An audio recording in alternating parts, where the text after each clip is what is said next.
আসসালামু আলাইকুম everyone, welcome back to my channel. আশা করছি সবাই অনেক ভালো আছেন। অনেক দিন পর একটা ভিডিও নিয়ে হাজির হলাম। সো বেশি কথা না বলে চলুন ভিডিও শুরু করা যাক। Let's get started.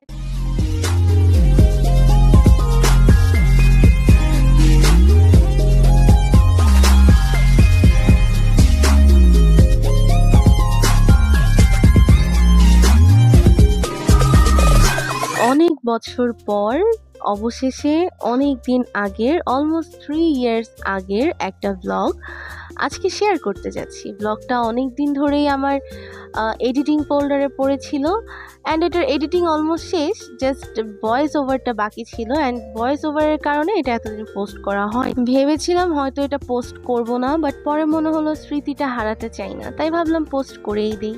এডিট তো করাই আছে। এটা হচ্ছে আমাদের স্কুলে শিক্ষা সফরের ব্লগ। তো আমরা অলরেডি স্কুল থেকে বাসে উঠে বসে পড়েছি অ্যান্ড আমাদেরকে নাস্তা দিয়ে দেওয়া হয়েছিল আসার আগে, বাসে ওঠার আগে। অ্যান্ড ওই দিন অনেক রোদ ছিল, আই স্টিল রিমেম্বার, যদিও ভিডিওটা অনেক দিন আগে করা। তো বাসে ওঠার পর আম্মু মেইনলি আমাদেরকে দেখতে এসেছিল যে আমরা ঠিকঠাক মতো বসেছি কিনা, কারণ অনেকগুলো বাস ছিল অ্যান্ড আম্মু বেসিক্যালি অথরিটিদের যে বাস সেটাতে করে যাচ্ছিল অ্যান্ড আমরা আলাদা বাসে ছিলাম, স্টুডেন্টদের বাসে। তো আমাদেরকে নাস্তা হিসাবে পানি, একটা বার্গারটা অনেক মজা ছিল, যদিও বার্গারের মধ্যে ছিল প্যাটি, ম্যায়োনিজ অ্যান্ড 2টা শসা আই গেস, বাট খুবই ইয়ামি ছিল। একটা ডিম সিদ্ধ, একটা কমলা এবং একটা ড্রিঙ্কস দেওয়া হয়েছিল, যেটা দেখতে পাচ্ছেন নাম হচ্ছে গুগলি। একটুও মজা ছিল না ড্রিঙ্কসটা। তো আমরা অবশেষে যাত্রা শুরু করলাম। আমাদের আরও অনেক আগে রওনা দেওয়ার কথা ছিল, কিন্তু আলটিমেটলি রওনা দিতে দিতে আমাদের অনেকখানি লেট হয়ে যায়। ইউজুয়ালি পিকনিক শীতকালে করা হয়, কিন্তু আমাদের স্কুল থেকে পিকনিকের আয়োজন করতে করতে অলমোস্ট গরম এসে পড়েছে, সেটা আপনারা রোদ দেখেই বুঝতে পারছেন। অ্যান্ড এত গরম, এত রোদ থাকার পরেও ওই দিনটা আসলে আমাদের জন্য অনেক বেস্ট একটা দিন ছিল, কারণ এইটা অ্যাকচুয়ালি আমাদের স্কুলে থেকে অ্যাটেন্ড করা বা স্কুল লাইফের লাস্ট কোনো একটা পিকনিক বা কোনো একটা প্রোগ্রাম ছিল। অ্যান্ড এরপরে আমরা দুই বোনই স্কুল থেকে বের হয়ে যাই অ্যান্ড স্কুল থেকে বের হয়ে যাওয়ার পর অবশ্যই আর স্কুল লাইফের সেই মজাটা এনজয় করার মতো কোনো ওয়ে থাকে না। তো তারপর আমরা কমলা খেলাম। কমলা খাওয়ার পর দুজন অপেক্ষা করছি কতক্ষণে রাস্তা শেষ হবে, রোদ শেষ হবে। যেহেতু ভিডিওটা অনেক দিন আগের, অনেক দিন বলতে 3 ইয়ার্স আগের, 2023 এর ভিডিও, সো অনেক ডিটেলস আমার মনে নেই। তারপর আমি চেষ্টা করব যতটুকুই মনে আছে, ভিডিও দেখে যতটুকু মনে পড়ছে আপনাদের সাথে শেয়ার করার। অনেস্টলি যদি বলি, ব্লগটা শেয়ার করা নিয়ে আমরা অনেক এক্সাইটেড ছিলাম, কারণ দিনটা সুন্দর ছিল, অনেক কিছু সম্পর্কে নলেজ ছিল এবং অনেক নতুন নতুন জিনিস আমরা এখানে দেখেছিলাম, যেহেতু আমরা একটা জাদুঘরে গিয়েছিলাম। আনফর্চুনেটলি হঠাৎ করেই লাইফ নিয়ে আমরা অনেক ব্যস্ত হয়ে যাই। এই পরপরই আমার এইচএসসি পরীক্ষা ছিল, তারপর অ্যাডমিশন, তারপর ভার্সিটি লাইফ, ওভারঅল সব কিছু মিলে এত ব্যস্ত হয়ে যাই নিজের লাইফ নিয়ে যে ভিডিওটা আর এডিট করে ছাড়তেই পারিনি। ইভেন আমি ইউটিউব থেকেই অনেক দূরে সরে গিয়েছিলাম। তবে ইচ্ছে আছে ইনশাল্লাহ এখন থেকে চেষ্টা করব রেগুলার হওয়ার, রেগুলার আপনাদের সাথে কথা বলবো, আপনাদের সাথে দেখা করব এবং আশা করব আপনারাও এই বিষয়টিতে আমাকে একটু সাপোর্ট করবেন। So please subscribe to my channel and যদি আপনারা ফেসবুক থেকে দেখে থাকেন তাহলে ফেসবুক পেজটা ফলো করে দিবেন, নোটিফিকেশন বেলটা অন করে দিবেন, ফলো দিয়ে দিবেন, সো দ্যাট আমি যখনই ভিডিও আপলোড করি সাথে সাথে আপনার কাছে নোটিফিকেশন চলে যায় এবং আপনারা আমার সাথে কানেক্টেড হতে পারেন। অ্যাজ ইউ ক্যান সি, আপনাদের সাথে গল্প করতে করতে ফাইনালি আমরা আমাদের ফার্স্ট ডেস্টিনেশনে পৌঁছে গেছি, which is Sonargaon royal resort. যেহেতু আমরা বাস জার্নি করে এসেছি এত দূর এবং অনেক গরম ছিল, রোদ ছিল, সবারই কম বেশি অনেক বেশি কষ্ট হয়ে গিয়েছিল, অনেক বেশি তৃষ্ণা লাগছিল। তো আমরা এখানে এসে সবাই আগে ফ্রেশ হই, দেন কিছুক্ষণ রেস্ট নেই, তারপর জায়গাটা একটু ঘুরে দেখি যে জায়গাটা আসলে কেমন ছিল। অনেস্টলি জায়গাটা অনেক স্পেশিয়াস ছিল অ্যান্ড এখানে অনেক বড় একটা পুল ছিল এবং জায়গাটা আসলেও খুব খোলামেলা এবং সুন্দর ছিল। এখানে আমি আর অনা ফ্রেশ হয়ে বসেছিলাম, বসে ওয়েট করছিলাম and we were so tired. আমরা কিছু যে করব, উঠে ঘুরঘুর করব, সেটাও ইচ্ছা করছিল না। এবং সবার ফ্রেশ হওয়া, বিশ্রাম নেওয়া শেষ। এখন আমরা ফাইনালি আমাদের ফাইনাল ডেস্টিনেশনের দিকে রওনা দিচ্ছি। বাই দ্য ওয়ে, ভিডিও কোয়ালিটির জন্য আমি খুবই দুঃখিত, আমার এখানে কিছুই করার নেই, এটা অনেক আগের ভিডিও। ওকে, তো এই যে আমরা দুইজন, এখানে এত কড়া রোদ ছিল, এই রোদের থেকে বাঁচতে দুইজন বড় বড় দুইটা হ্যাট পরে নিয়েছিলাম। অ্যান্ড হ্যাটটা অ্যাকচুয়ালি আমাদেরকে হেল্প করছিল, হ্যাটটা না পরলে হয়তো আমরা রোদে তাকাতেই পারতাম না। তারপর আমরা সবাই একসাথে জাদুঘরের দিকে রওনা হই। এখানে সব স্টুডেন্টদেরকে টিচাররা গার্ড দিয়ে হেঁটে নিয়ে যাচ্ছিল। অ্যান্ড আমরা বাকি যারা ছিলাম, ফিমেল টিচার অ্যান্ড হচ্ছে হেড ম্যাডাম, আম্মু, আমরা সবাই হচ্ছে অটোতে করে যাচ্ছিলাম। রিসোর্ট থেকে জাদুঘরের দূরত্ব খুবই কম ছিল, খুব বেশি ছিল না। অ্যান্ড এই যে আমরা দুইজন, ওইখানে একে তো অনেক ঝাঁকি ছিল, দ্বিতীয়ত রোদে আমরা দুইজন পুরো লাল লাল হয়ে গিয়েছিলাম। ট্রাস্ট মি, অনেক বেশি গরম ছিল। অ্যান্ড ফাইনালি আমরা আমাদের ফাইনাল ডেস্টিনেশনে পৌঁছে গিয়েছি, উইচ ইজ লোকশিল্প জাদুঘর, যেটা কিনা নারায়ণগঞ্জ সোনারগাঁয়ে পড়ে। বেসিক্যালি এখানে সকল ধরনের কারুকাজ, তাঁত শিল্প এবং বিভিন্ন ধরনের পেইন্টিং এগুলো ছিল। বেসিক্যালি বলা যায় এটা হচ্ছে লোকশিল্পের এক্সিবিশন ছিল। এখানে আমাদের বাংলাদেশের বিভিন্ন ঐতিহ্য তুলে ধরা হয়েছে এবং আমাদের বাংলাদেশের জগৎ বিখ্যাত ঐতিহ্য মসলিন, তারপর জামদানির উৎপত্তি স্থলও এটি। এবং এখানে একটি জমিদার বাড়ি ছিল, যেখানে আমরা যেতে পারিনি কারণ সবাই আমাদেরকে রেখে এগিয়ে যাচ্ছিল অ্যান্ড আম্মু আমাদেরকে একা ওইখানে যেতে দিচ্ছিল না। তো এই কারণে আমাদের জমিদার বাড়িটিতে যাওয়া হয় নাই, যেটা নিয়ে অনা এখনো অনেক আফসোস করে। লাইক লিটারালি আমি ভয়েস ওভার দিচ্ছি অ্যান্ড অনা আমার পাশে বসে বসে এখনো এটা নিয়ে আফসোস করতেছে। রাইট অনা? রাইট। রাইট। এনিওয়েজ, আমরা এখন মিউজিয়ামের ভেতরে যাব অ্যান্ড আমরা আশেপাশের পরিবেশ দেখতে দেখতে অ্যান্ড ওখানে ছোটোখাটো কিছু মূর্তি, ফুল গাছ, অনেক কিছুই ছিল, ওগুলো দেখতে দেখতে ছবি তুলতে তুলতে মিউজিয়ামের দিকে এগোচ্ছিলাম। মিউজিয়ামে ঢোকার কিছুটা আগে বাম দিকে এরকম মাটি, খড়কুটো, বাঁশ দিয়ে তৈরি একটা ছোট কুঁড়ে ঘর এবং বিভিন্ন ধরনের জিনিস ছিল এবং প্রত্যেকটা জিনিসের নিচে সেই জিনিসটার ডিটেলস বর্ণনা করা ছিল। মিউজিয়ামে ঢোকার সাথে সাথেই ফার্স্ট ফ্লোরে জয়নুল আবেদিনের বিভিন্ন ধরনের জিনিসপত্র ছিল, যেমন একদম শুরুতেই ওনার হাতে আঁকা কিছু ছবি, তারপর আস্তে আস্তে ওনার ব্যবহৃত বিভিন্ন ধরনের টুলস, পেইন্ট ব্রাশ এবং ওনার হাতের তৈরি মাটির, কাঠের বিভিন্ন ধরনের কারুকাজ, ওনার পরিধানকৃত পোশাক, তারপর ওনাকে রিলেটেড অনেক কিছু, অনেক ডিটেলস, অনেক ইনফরমেশনস দেওয়া ছিল। এখানে তাঁতিদের কাজের স্টেপসগুলোকে দেখানোর চেষ্টা করা হয়েছে, যেমন প্রথমে সুতা তৈরি করা, তারপর হচ্ছে সুতা থেকে কাপড় তৈরি করা, ওভারঅল পুরো জিনিসটাকে ডেমো আকারে প্রকাশ করার চেষ্টা করা হয়েছে। তারপর এখানে বিভিন্ন ধরনের মাটির জিনিস ছিল, বিভিন্ন ডিজাইনের জিনিস ছিল, যেগুলো আগে হয়তো ব্যবহৃত হতো, তবে কালের বিবর্তনে এখন আর এগুলো ব্যবহার বা তৈরি কোনোটাই হয় না। এখানে তাঁত দিয়ে তৈরি, তাঁতের বিভিন্ন ডিজাইনের বিভিন্ন জিনিস, যেমন হচ্ছে শাড়ি, চাদর, শাল সহ তাঁতের বিভিন্ন কারুকার্য তুলে ধরা হয়েছে। তাঁত ও তাঁতির পাশাপাশি এখানে কামার অর্থাৎ লৌহকারদের কাজের ধাপ এবং বিভিন্ন শিল্পকর্ম আছে। অনেস্টলি স্পিকিং, এখানে অনেক ধরনের জিনিস ছিল। কিছু কিছু জিনিস যেমন অনেক সুন্দর ছিল, ঠিক তেমনই কিছু কিছু জিনিস আবার একটু উইয়ার্ড ছিল। এখানে তামা, পিতল, কাঁসা, লোহা, কাঠ, মাটি সব কিছু দিয়ে সব ধরনের জিনিস ছিল। শোপিসও ছিল, আবার ব্যবহারযোগ্য জিনিসও ছিল। এবং এখানে থাকা প্রত্যেকটা জিনিসের নাম, কাজ এবং কি দিয়ে তৈরি তা সম্পর্কে ডিটেলস ওখানে লেখা ছিল। ওভারঅল বলা যায় প্লেসটা ভালোই নলেজেবল। এখানে কম বেশি সব কিছু সম্পর্কে, বিশেষ করে আমাদের ইতিহাস এবং একেবারে শুরুর প্রজন্মে কিভাবে কি ব্যবহৃত হতো, কি ছিল, কিরকম ভাবে ছিল, সব কিছু ভালোভাবেই তুলে ধরেছে। এক কথায় বলা যায় এখানে বাংলা, বাঙালি, বাংলাদেশের ঐতিহ্য, ইতিহাস এবং বিভিন্ন শিল্পের সকল প্রকার বৈশিষ্ট্য তুলে ধরা হয়েছে। তাঁতের পাশাপাশি এখানে সুতা দিয়ে তৈরি, হাতে সেলাই করা বিভিন্ন নকশা, নকশি কাঁথা সহ আরো বেশ কিছু জিনিস ছিল।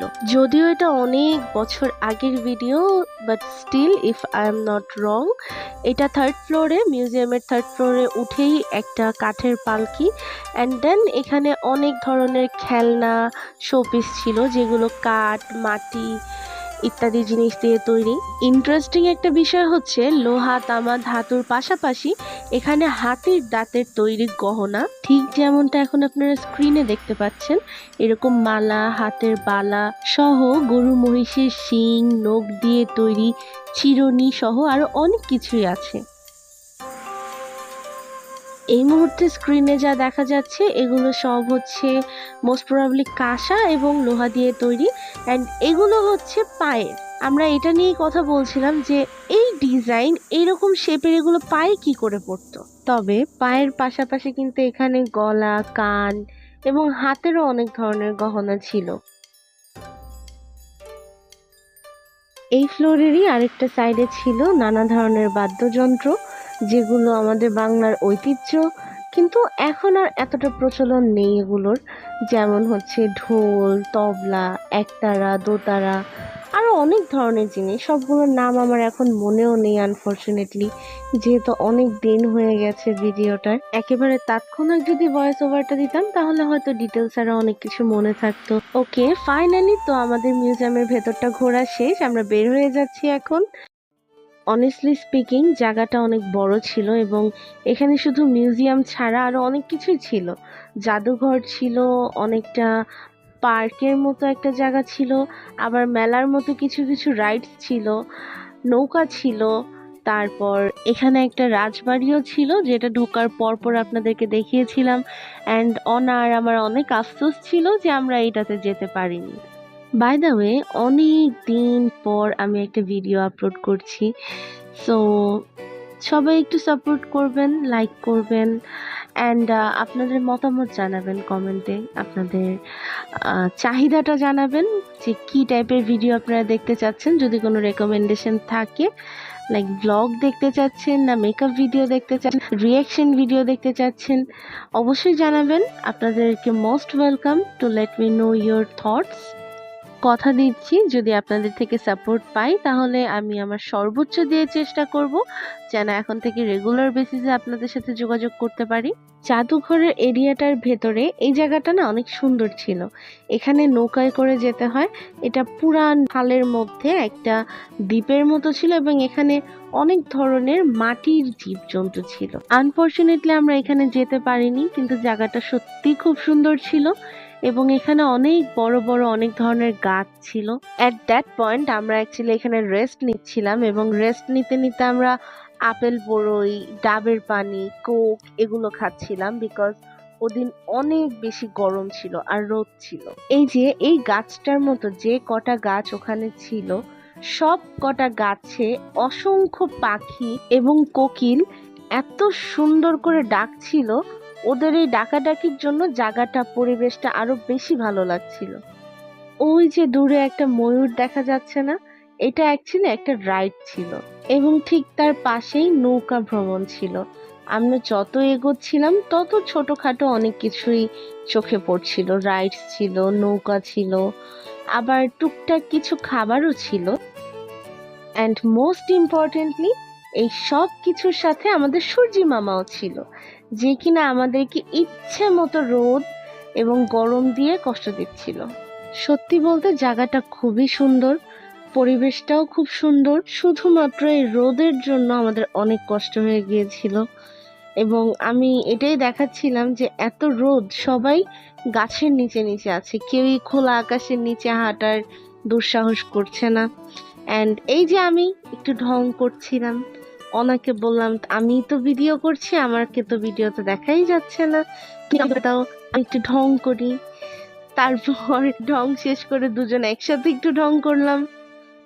আমরা অ্যাকচুয়ালি একটা হার্ট বানানোর চেষ্টা করছিলাম, সো দ্যাট আমরা আপনাদেরকে বলতে পারি how much we love you guys. আচ্ছা, আমরা এখন কারুপল্লীতে যাচ্ছি, হুইচ ইজ ওই এরিয়াটার মধ্যেই একটা জায়গা যেখানে অনেকগুলো অনেক ধরনের দোকান আছে, যেইখানে শাড়ি কিভাবে বানানো হয় এবং রেডিমেড করা শাড়ি, যেটাকে ওইখানে বসেই তারা বানায়, কারণ ওখানে আছে এরকম শাড়ি। অ্যান্ড অপোজিট সাইডে হচ্ছে অনেক ধরনের অর্নামেন্টস, জুয়েলারি এগুলো পাওয়া যায়। অনেস্টলি স্পিকিং ওখানে শাড়িগুলো খুবই সুন্দর ছিল। এবং ওখানে শুধু শাড়ি না, তাঁতের জামা মানে থ্রি পিস এবং শাড়ি সবই পাওয়া যায়। আনফরচুনেটলি আমরা একদম দুপুরবেলা যাওয়াতে কারিগরটা বন্ধ ছিল, তো বানানোর প্রসেসটা আমরা দেখতে পারিনি। বাট এখান থেকে আমরা অনেক ধরনের শাড়ি এবং এক দুইটা থ্রি পিস কিনেছিলাম। অ্যান্ড একটা ইম্পর্টেন্ট কথা বলি, এরকম সুন্দর কোথাও বেড়াতে গেলে অবশ্যই আপনার যত ময়লা আবর্জনা আছে সেগুলো ডাস্টবিনে ফেলবেন, যেখানে সেখানে ফেলবেন না। দয়া করে জায়গাটার পরিবেশ এবং সৌন্দর্য নষ্ট করবেন না। বাই দ্য ওয়ে, আপনাদের সুবিধার্থে বলে দিই, কেউ যদি কিনতে চান এখান থেকে, এখানে প্রাইস রেঞ্জ অনেক হাই, বিকজ এটা একদম authentic and original Jamdani. So সবাই সেভাবে প্রিপেয়ার হয়ে যাবেন। বাই দ্য ওয়ে, এই জায়গাটা অ্যাকচুয়ালি অনেক বড় ছিল অ্যান্ড অনেকটা ইউ শেপ টাইপের ছিল। এক সাইডে হচ্ছে সব শাড়ির কারখানা এরকম ছিল, অ্যান্ড অপোজিট সাইডে হচ্ছে এই ধরনের গিফট, শোপিস অ্যান্ড হচ্ছে ব্যাগ, তারপর কি রিং অ্যান্ড টুকিটাকি বেশ কিছু ধরনের জুয়েলারিস ছিল। বেসিক্যালি ওইখানের ঐতিহ্যবাহী যে জিনিসগুলো আছে, যেগুলো কিনা আমরা মিউজিয়ামের মধ্যেও দেখেছি, ওই জিনিসগুলো ছিল অ্যাজ আ গিফট অথবা অ্যাজ আ জুয়েলারি। আমরা একটা জায়গায় ঘুরতে গিয়েছি, স্মৃতি রাখার জন্য যদি কেউ কিছু আনতে চান তাহলে সেগুলো সবকিছু এখানে পেয়ে যাবেন। এখানে কাঠ, নারিকেলের খোসা দিয়ে অনেক ধরনের জিনিস তৈরি করা ছিল। এখানে যে ব্যাগগুলো দেখা যাচ্ছে, ব্যাগগুলো মোস্টলি হচ্ছে চট, কাপড় অথবা হচ্ছে গাছের পাতা দিয়ে তৈরি। এবং এই গয়নাগুলো, এগুলো সবগুলো কাঠ অথবা নারিকেলের খোসা দিয়ে তৈরি। এখানে সব কয়টা জিনিস কাঠের তৈরি, এবং এখানে যে সাইড ব্যাগগুলো দেখা যাচ্ছে, এই ব্যাগগুলো সব কাঠের তৈরি। এই জায়গাটার ঠিক মাঝখানে বড় একটা বট গাছ এবং বসার জায়গা আছে। তো আমি আর অনা এত টায়ার্ড হয়ে গিয়েছিলাম ততক্ষণে যে আমরা সবাইকে রেখে এখানে এসে বসেছিলাম, কারণ শুধু ওই জায়গাটাতেই ছায়া ছিল। আম্মু, হেডম্যাম সহ অন্যান্য সবাই যখন কেনাকাটা করছিল তখন আমরা এখানেই বসেছিলাম। অ্যান্ড তখন অলরেডি 3টা, 3:30টার মতো বেজে গিয়েছিল, আরো বেশিও বাজতে পারে, আমার ঠিক মনে নেই। বাট তখন আমরা কেউ লাঞ্চ করিনি। সো অবশেষে কেনাকাটা সবকিছু শেষ করার পর আমরা ব্যাক করছি। অ্যান্ড এখানে আমি বলছিলাম, অনেক কষ্ট করার পর ফাইনালি আমাদের সব কাজ শেষ, আমরা এখন ফাইনালি ব্যাক করছি। Trust me, we were extremely tired. And যদিও ততক্ষণে রোদটা অনেকখানি কমে গিয়েছিল thankfully. By the way, look at this, আমরা ওখানে পলাশ ফুল কুড়িয়েছি, and that was the first time আমি আর অনার লাইফ পলাশ ফুল দেখেছি।